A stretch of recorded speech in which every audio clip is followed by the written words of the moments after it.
Hello and welcome to AzureMonk.com. This is Think Like an Architect series, where we talk about distributed systems design patterns and cloud design patterns.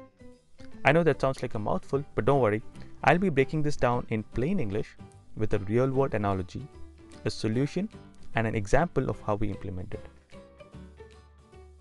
In this video, we'll talk about the valet key pattern. Before we talk about the pattern, let's talk about the problem. Catphotos.com was a business which lets users upload and download cat photos from their website.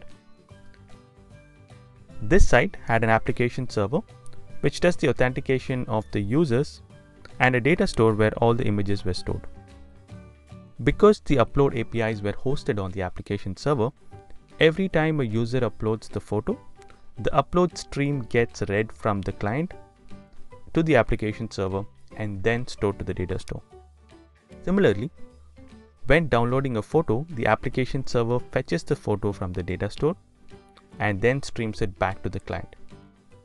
In this case, the application server was mostly performing movement of data from the data store to the client without really adding much value, and because of this, the resources on the application server, like the memory, the CPU, and the bandwidth, were getting overutilized. So how do we solve this? One solution was to give the end client direct access to the master key for the data store.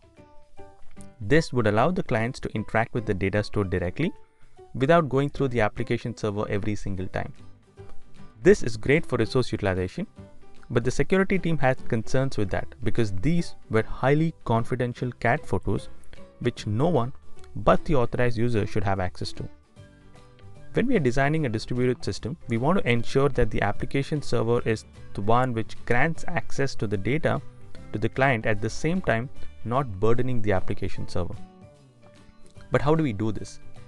Let's see how a valet key design pattern can solve this. Before we jump into the pattern, let's understand what a valet key in the real world is.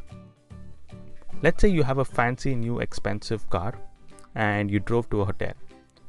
Once you arrive at the hotel, you end up giving your original car keys to the valet guys to park. What could go wrong? Well, they could take your car out for a spin at 200 miles per hour, or worse, steal your documents or money from the car dashboard.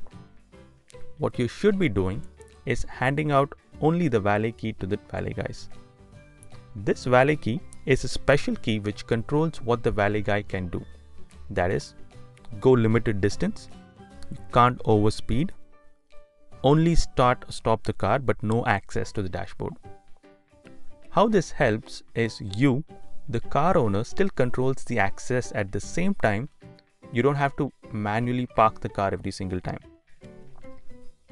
Now that we understand the analogy, let's go back to our cat photos website. Now, if we use our valet key pattern approach, here's how a solution would look like. Step number 1, the user requests access to a resource to the application server.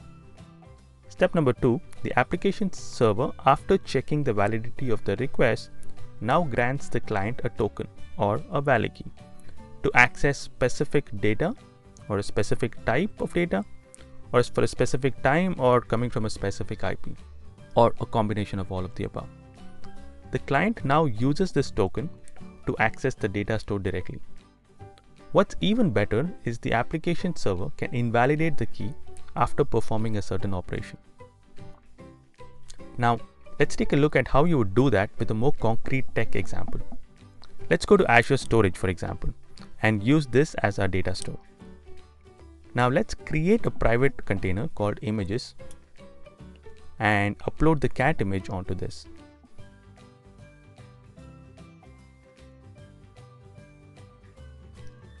If I now take the URL and try to access the image from a web browser, I get a resource not found error, which is what I would expect.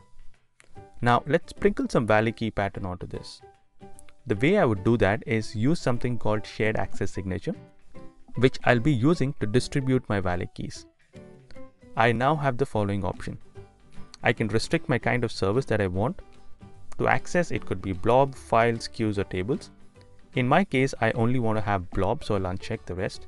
I can also restrict it based on the resource type. I'm going to be choosing object alone because I don't want the end user to have access on the container itself. Similarly, I can restrict the operations from the list. I only want to read, so I'll uncheck everything else. If I wanted to, I can also restrict based on the time and IP address. I'll go ahead and generate the SAS token.